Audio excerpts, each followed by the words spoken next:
Hey everybody, it's Merkel, and today I was testing something about collecting rare materials in Legion, because as you know, Fellhide, Fellwort, and Infernal Brimstone are all the rare Legion materials that only come from world quests for mining, herb, and skinning. Now, the way you get these materials is once you reach level 100 in your skill. So if you don't have any of the skill levels, all you need really for world quest professions is 100 in the skill. So you don't need to get to that 800 if you're worried about maxing out between now and Legion. Just 100 in the skill will unlock it.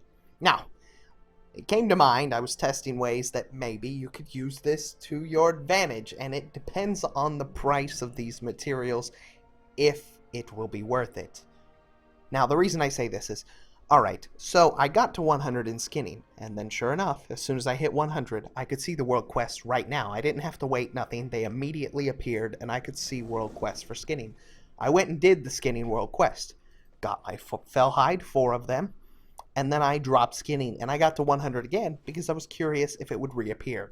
And sadly, it did not. So you can't use that to your advantage to it.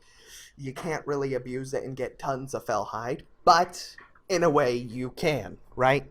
Now, like I said, the best way for you to make money is getting all your alts to level 110, right? Get every alt you have to 110 because you're going to work on that class order haul. The class order money is going to be flowing in, and it's going to take you months to get your class order haul set up.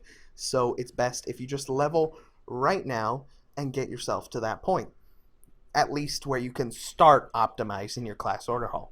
Then it comes to professions, right? Now you have those 110 alts. Maybe you don't use them a whole bunch. Well, that's where the 100 skill requirement comes in handy. To get 100 in a skill, it is very, very easy, right?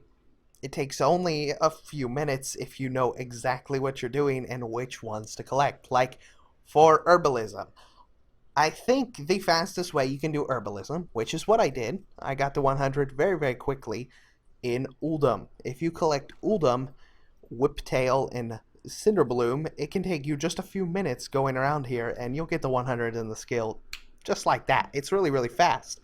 Now that I'm 100 in the skill, guess what? The world quest for Fellwart is right there, and I will go do that world quest and get anywhere between 4 to 5.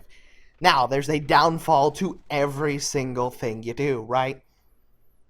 You don't get Blood of Sargeras by getting these professions in this manner, right? It's simply for the rare materials. That's why I say it depends on the price of those if it's going to be worth it. Because you'll have a main who's an herbalist, a main who's a skinner, and a main who's a miner. And you can log on those people and see what world quests are up. Let's say today it's the Fellwart world quest, right?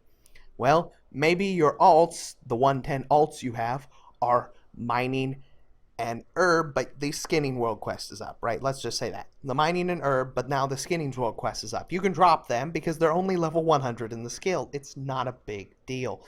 And then you could go level skinning really quickly, get to 100, and then go do the skinning world quest and collect your Fellhide. It's just a thought that came to mind on how you could stock up on these a lot more efficiently. So those alts that don't really have professions and then you don't much care about them, it might be worth it to have your mains log on them, look what the world quests are, and then use your alts to do those world quests to get these really quickly. I mean, it's just, if these are like 1,000 gold each, it just seems logical, right? That's the only way I could see it. And like I said, it's much faster to get to 100 in a skill if you do something outside of it. Now, the downfall, when I get to it, you won't get any Blood of Sargeras, right? You won't be able to, right? Because I had most of these learned, right? This is my unlearned. And I can't relearn this stuff unless I pay 1k to buy these Forgotten Techniques. So I got the Forgotten Technique Herbalism and the Forgotten Technique, skinning and stuff.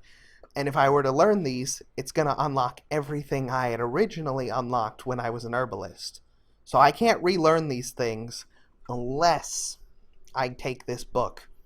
So that would be 1,000 gold. It wouldn't be worth it. The only reason you need to get 100 is for the rare material. So I wouldn't spend 1,000 gold on every book every single time just for the sake of Blood of Sargeras.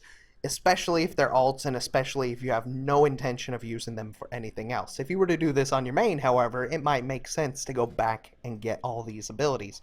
Because if you look, I'll learn these, and you'll see now my learned abilities. I have 1 in Fellhide. I had 3 in that, so Legion's really close, and I've seen so many bugs still in professions. You're probably going to start noticing them when you start playing. But yes, these books are bugged in a way, and I don't really know. But in any case, you can see it restored all my ranks for 1,000 gold, and now I can start getting Blood of Sargeras and stuff. All those kinds of things. So it's really for these rare materials, Fellwort, Fellhide, and Infernal Brimstone, and you would be able to do it just by using your alts. That's just something that came to mind. I thought maybe it'd be a really good money maker if these items are worth a whole bunch. My estimate, like I said, I think 1,000 gold each makes sense because they're world quests that only appear every 2 days. So it's a very, very limited quantity item. Anyways, hope this helps. Hope you were able to pick apart my rationality on this, and thank you all for watching. I will see you again soon. Bye-bye.